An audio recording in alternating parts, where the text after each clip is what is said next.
Horner, Max est un talent exceptionnel, ça va être dur pour Tsunoda.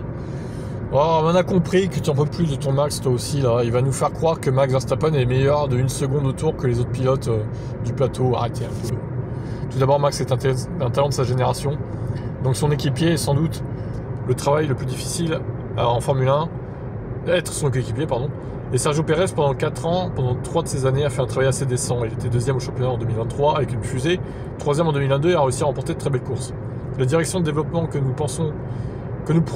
prenons pour extraire la performance de la voiture, on cherche toujours à créer la voiture la plus rapide, que ce soit en 2021, 22, 23. Et bien sûr, l'année dernière était beaucoup plus difficile, mais Max est très clair sur ce qu'il veut avec cette voiture. Et on adapte la voiture à cela. C'est bien de l'avouer, du coup, ils adaptent le pilote en fonction du pilotage de Max. Donc, vraiment, voilà. Max veut une voiture bizarrement foutue pour qu'il puisse la piloter rapidement. Mais ce n'est pas du goût de tout le monde. C'est du goût de personne, d'ailleurs. Les deux doivent se rejoindre. Il faut travailler dur pour y parvenir. En tant qu'équipe, nous savons que nous devons trouver de la perfo. Mais ce n'est qu'en tant qu'équipe, collectivement, qu'on peut trouver cette performance. Max travaille également extrêmement dur, en coulisses, passant des heures au simulateur avec les ingénieurs, beaucoup de travail consacré à essayer de nous assurer qu'on peut rivaliser avec McLaren et les autres, Ferrari, Mercedes, etc. On doit donner une configuration différente à la deuxième voiture. Max a une manière unique d'extraire du temps autour de la voiture.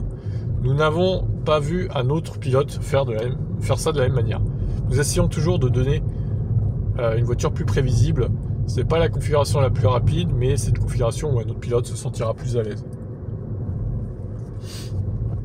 Alors, est-ce qu'on pourrait dire que Max Verstappen est aussi toxique dans son attitude que dans son pilotage et dans ses réglages de voiture, de Formule 1 ? Franchement, c'est incroyable qu'il arrive à extraire une performance d'une telle manière que les autres n'arrivent... Ça bousille la voiture des autres, en fait. Ça bousille les voitures, la monoplace, l'équilibre, etc. pour les autres pilotes. Mais c'est incroyable, c'est du jamais vu en Formule 1. Mais est-ce vraiment une qualité, en fait, quand tu y réfléchis ? Alors oui, ce serait une qualité s'il n'y avait qu'un pilote par voiture, c'est sûr et certain. Mais là, ils sont deux, et du coup, ça pourrit à chaque fois l'autre pilote, d'une manière ou d'une autre. Alors ça s'est peut-être moins vu en 2021 avec l'ancien règlement, pour le coup, mais à partir de 2022, vous avez vu que Pérez était paumé. Hein. Bon, en 2023, la voiture était tellement diffusée que ça s'est pas trop vu, pour le coup. Pérez a quand même fini 2e. Il a réussi à s'en sortir malgré tout, vu qu'il y avait une avance colossale. Mais 2024, il a sombré. Et voilà, l'exemple en est criant. Et pour les autres pilotes, que ce soit Lawson et Tsunoda, pour moi, c'est la même chose. Donc, il y a clairement un souci avec cette deuxième Red Bull. Maintenant, est-ce que Max, s'il va dans une autre équipe, ce sera la même chose ? Moi, je suis pas sûr que chez Mercedes, on fonctionne pareil. Hein. Ils vont pas du tout faire la même chose que Red Bull. Hein. Ils vont essayer de donner une voiture à peu près équivalente aux deux. Hein. Ou même chez Aston d'ailleurs. Alors chez Aston peut-être un peu moins.